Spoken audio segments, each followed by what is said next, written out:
السلام علیکم، آپ دیکھ رہے ہیں رومی 7 یوٹیوب چینل۔ اگر آپ نئے ہیں تو ہمارے چینل کو سبسکرائب کریں اور بیل آئیکن کو دبا کر آل پر کلک کریں۔ دنیا کے دولت مند مسلمان تاجر کا انجام بھیک مانگتے کیوں ہوا؟ دنیا میں عام طور پر لوگوں کی پرکھ ان کی شان و شوکت دیکھ کر کی جاتی ہے۔ جس کے پاس جتنا پیسہ ہو اس کو اتنا ہی بڑا سمجھا جاتا ہے، لیکن دنیا میں کئی ایسے لوگ بھی گزرے ہیں جنہیں اللہ تعالیٰ نے بے پناہ دولت اور شہرت دے کر جب ان کی رسی کھینچی تو وہ بھیک مانگنے پر مجبور ہو گئے۔ ایسے ہی ایک شخص عدنان خشوگی تھے۔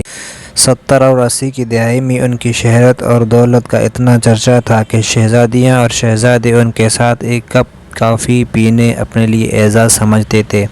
ایک بار ایسا ہوا کہ عدنان خشوگی کینیا میں موجود اپنے وسیع اور عریض فارم ہاؤس میں چھٹیاں گزار رہے تھے۔ ان کی کم سن بیٹی ان آئس کریم اور چاکلیٹ کی خواہش کی۔ انہوں نے اپنا ایک جہاز عملہ سمیت پیرس بھیجا، جہاں سے آئس کریم خریدنے کے بعد جنیوا سے چاکلیٹ لے کر اسی دن جہاز واپسی کینیا پہنچا۔ عدنان خشوگی ایک دن کا خرچہ $1,000,000 تھا۔ London, Paris, new York, Sydney سمیت دنیا کے 12 مہنگے ترین شہروں میں اس کے لڑکیوں محلات تھے۔ انہیں عربی نسل گھوڑوں کا بہت شوق تھا۔ دنیا کے کئی ممالک میں ان کے خاص اسطبل تھے۔ ان کی دی ہوئی طلاق آج تک دنیا کی مہنگی ترین سمجھی جاتی ہے۔ جب انہوں نے $875 ملین اپنی امریکی بیوی کو دے کر طلاق دی۔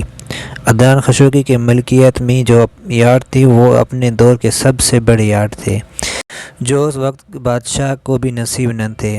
اس یاٹ میں 4 ہیلی کاپٹر ہر وقت تیار رہتے تھے۔ 610 افراد پر مشتمل خدام اور عملہ تھا، اور یاٹ بعد میں ان سے برونائی کے سلطان نے خریدی۔ اس سے یہ ہوتے ہوئے ڈونلڈ ٹرمپ تک پہنچی۔ ٹرمپ نے $39 ملین میں خریدی۔ اس سے یاٹ پر جیمز بانڈ سیریز کی فلموں سمیت کئی مشہور ہالی ووڈ فلمیں شوٹ کی گئیں۔ عدنان خشوگی نے اپنے 50ویں سالگرہ پر اسپین کے ساحل پر دنیا کی مہنگی ترین پارٹی دی، جس میں دنیا کے 400 معروف شخصیات نے 5 دن تک خوب مستی کی۔ وہ اسلحے کے بہت بڑے سوداگر تھے۔ ملکوں کے درمیان اسلحے کی ڈیل اور معاہدے کرنا ان کا کام تھا۔ سعودی عرب اور برطانیہ کے درمیان انہوں نے $20 ارب کے معاہدے کرائے۔ شراب اور شباب عدنان خشوگی کی کمزوری تھی۔ 4 ناجائز اور 8 ناجائز بیگمات ان کے عقد میں تھیں، لیکن یتیموں پر دشت شفقت رکھنا، بیواؤں کا خیال کرنا، مسکینوں کی مدد کرنا، سیلاب اور زلزلوں میں انسانی ہمدردی کے تحت فلاحی کام، ان سب سے ان کو سخت الرجی تھی۔ ان کا یہ جملہ مشہور تھا کہ آدم علیہ السلام نے اپنی اولاد کی کفالت کی ذمہ داری مجھے نہیں سونپی۔ 80 کی دہائی میں عدنان خشوگی $40 ارب کے اثاثوں کے مالک تھا، لیکن پھر آہستہ آہستہ اللہ تعالیٰ نے اس کی رسی کھینچ لی۔ اب تنزل و انحطاط کی طرف سے اس کا سفر شروع ہوا۔ اربوں ڈالر کی مالیت ان کے ہیرے سمندر میں ڈوب گئے۔ کاروبار میں خسارے پہ خسارہ شروع ہوا، قرضے پہ قرضہ چڑھا، سب اثاثے فروخت کر ڈالے۔ برا وقت آتے ہی عدنان خشوگی کے دوست، احباب، چاہنے والوں نے نظریں پھیر لیں اور وہ لمبی مدت گمنامی کی پاتال میں چلا گیا۔ پھر ایک دن یہ لندن کے کسی سعودی تاجر کو ملا۔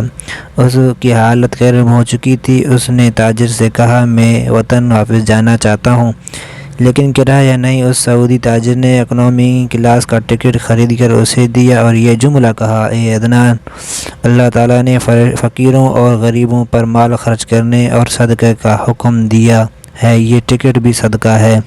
اپنے دور کا یہ کھرب پتی شخص صدقے کے ٹکٹ پر عام مسافروں کے ساتھ جہاز میں بیٹھ کر جدہ پہنچ گیا۔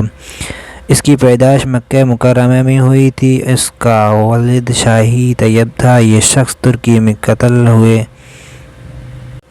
صحافی جمال خشوگی کا چاچا تھا۔ 2017 میں ان کا انتقال ہوا۔ آج کے لیے اتنا ہی تھا۔ دیکھتے رہیے رومی 7 یوٹیوب چینل۔